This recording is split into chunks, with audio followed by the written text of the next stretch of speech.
Apolline Matin. Le témoin RMC. Il est 7h10 sur RMC et RMC Découverte. Bonjour Cyril Cohen. Bonjour. Vous êtes directeur du laboratoire d'immunothérapie de l'université de Bar Islan en Israël. Vous êtes membre du conseil consultatif sur le vaccin au ministère israélien de la Santé. Et on a voulu ce matin faire un point avec vous parce qu'au fond vous êtes le pays témoin finalement sur ces questions de vaccins. D'abord, on en est où de la campagne de vaccination à l'heure à laquelle on se parle? La campagne elle a commencé plus tôt puisque Israël a négocié directement avec les laboratoires. Aujourd'hui, vous arrivez presque au bout? Non, pas exactement. Petit 1, nous n'avons pas. Je ne pense pas qu'on a commencé plus tôt comparé à la France, vu qu'on a commencé fin décembre. Plus fort alors. Comment? Oui. Plus fort, vous avez commencé. Oui, on a commencé. On vaccine plus ou moins à un rythme de 2% de la population par jour. Donc ça veut dire qu'aujourd'hui en Israël, on a à peu près, comme vous le disiez, aux alentours de 40% de la population qui a reçu au moins une dose, et la moitié de ces personnes, c'est-à-dire 20%, on a à peu près 20% qui ont reçu 2 doses, donc qui sont vaccinés, et on a quand même un fort taux. Notre priorité c'était les plus de 60 ans. Aujourd'hui, à peu près 85% des plus de 60 ans ont reçu les 2 doses. Non, la première dose, 70% les 2 doses. Et parmi, par exemple, les plus de 70 ans, on en est déjà à 95%, ce qui nous encourage vraiment. Et alors, vous commencez à avoir un peu de recul, pas de mauvaises surprises, pas d'effets indésirables? Non, il y a toujours un peu d'effets indésirables. Nous avons recensé à peu près 0,3% d'effets qui demandent une assistance qu'on appelle médicale. Ça peut être, vous savez, un peu des fourmis dans la bouche, des paralysies un peu faciales, mais c'est assez rare, ou quelques réactions allergiques. Mais mis à part ça, non, pour l'instant, nous sommes assez confiants et assez, je dirais, positifs à ce niveau-là. Et on commence à voir les résultats de cette vaccination. Alors, précisément, voilà, les résultats de cette vaccination sur le nombre de malades, sur les entrées dans les hôpitaux, sur les formes graves? Oui, donc justement, ce qu'on est en train de voir, c'est à propos des formes graves, on voit une chute des plus de 60 ans, puisque c'était les premiers à être vaccinés en état grave et sévère et critique. On a vu une chute d'à peu près 30% là. On a même des hôpitaux, il y avait des dizaines de malades, et aujourd'hui il n'y en a que 2 qui ont plus de 70 ans, donc ça c'est très très encourageant. En parallèle, malheureusement, vu qu'on a le variant britannique, on pourra en reparler si vous voulez, on commence à voir une montée des jeunes. C'est ça aussi, ça nous inquiète. Mais quoi qu'il en soit, au niveau de la vaccination, aujourd'hui, si vous rentrez dans une unité de soins intensifs, et vous séparez les malades en non vaccinés et vaccinés une fois ou 2 fois, 56% des malades vaccinés, 56% de ces malades n'ont pas été vaccinés, 42% ont juste reçu une dose, donc ils ne sont pas totalement protégés, mais seulement 2% sont des gens qui ont reçu les 2 doses et qui sont vaccinés. Donc vraiment, pour nous, la vaccination commence à faire ses effets. Mais professeur Cyril Cohen, vous dites à l'instant, on a quand même l'arrivée du variant anglais qui touche des jeunes. Comment ça se manifeste, et on est quand même assez surpris parce que non seulement vous avez eu cette campagne de vaccination très forte, mais parallèlement, le pays restait confiné assez sévèrement, avec même une suppression de tous les contacts avec l'extérieur du pays. Comment c'est possible que le variant continue à faire son chemin malgré tout?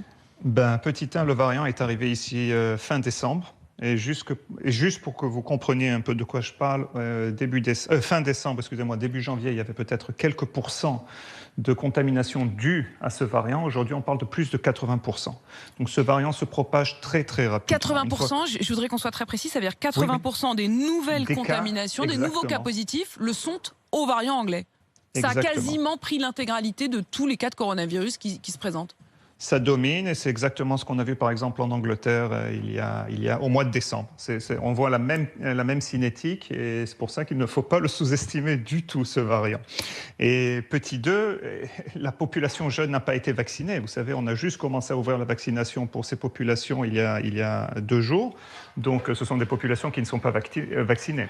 Donc une fois de plus, elles ne sont pas protégées. Oui. Elles ne sont pas protégées. Est-ce que votre recul est suffisant aussi pour vous dire que le vaccin est efficace contre ce variant? Donc nous avons fait certaines études préliminaires, mais qui sont quand même encourageantes, qui montrent que le vaccin protège contre le variant britannique, oui. Vous en êtes sûr, il n'y a pas de doute là-dessus? Vous savez, en science, il faut toujours avoir un petit doute et être sceptique, mais bon, nous sommes très confiants, je dirais ça comme ça. Vous êtes très confiant sur ce variant-là. Est-ce que d'autres variants, on parle notamment du variant brésilien ou d'Afrique du Sud, ont fait aussi leur entrée sur le territoire d'Israël ? Donc le brésilien, nous ne l'avons pas détecté. Le sud-africain, oui, nous avons détecté à peu près une centaine de cas en Israël. Et pour l'instant, nous n'avons pas de données en ce qui concerne la possibilité du vaccin protégé contre ce variant. Mais nous nous basons un peu sur ce qui a été fait à l'étranger, qui prouve que la protection pourrait être partielle contre le variant sud-africain. Je voudrais quand même que vous nous éclairiez sur un chiffre, parce que vous nous dites qu'il y a quand même aujourd'hui moins de contamination et dans la proportion des gens contaminés, il y en a très très peu qui aient été vaccinés ou au moins pour les 2 doses ou la première dose. Et pourtant, il y a quand même ce chiffre assez étonnant. Le mois de janvier a été le plus meurtrier depuis le début de l'épidémie. Comment vous l'expliquez ? Oui, écoutez, on a commencé notre vaccination juste en fin décembre. Et il faut comprendre que c'est un processus biologique. Il faut comprendre surtout que, en fait, lorsque l'on vaccine, ça prend du temps. C'est un peu comme si vous décidiez de faire un régime aujourd'hui et qu'après 2 jours, vous ne comprenez pas pourquoi vous n'avez pas perdu 5 kilos. Le truc, c'est qu'il nous faut au moins 3 semaines d'intervalle entre la première et la deuxième dose, et puis après au moins 1 à 2 semaines pour que la mémoire immunitaire se forme totalement. Donc, ça prend du temps. C'est juste aujourd'hui qu'on commence à voir ces résultats. Et en attendant, en parallèle, on a vu ce variant britannique. On a trop attendu pour le confinement. Et même notre confinement, c'est pas un confinement total. 80% des gens travaillaient et nous ont permis de faire, ont permis de maintenir l'économie. De maintenir l'économie, c'est un confinement qui ressemble à celui que nous avons vu en novembre. Une question de Louis. Oui, professeur Cohen, pour revenir sur ce que vous disiez tout à l'heure, vous disiez que parmi les personnes hospitalisées, il y avait 2% de ces patients qui avaient reçu les 2 doses du vaccin. Oui. Comment on l'explique ? Est-ce que ça veut dire que même après les 2 doses, on n'est pas totalement immunisé, ni contre le virus, ni contre une forme grave ? Ou est-ce que ce sont des gens qui se sont contaminés entre la première et la seconde dose ? Alors, les 2 scénarios sont possibles, mais je tiens à vous rappeler que dans les essais cliniques de Pfizer, quand même, il y avait 95% d'efficacité, c'est-à-dire que 5% quand même contractent le virus. Ça, on s'y attend.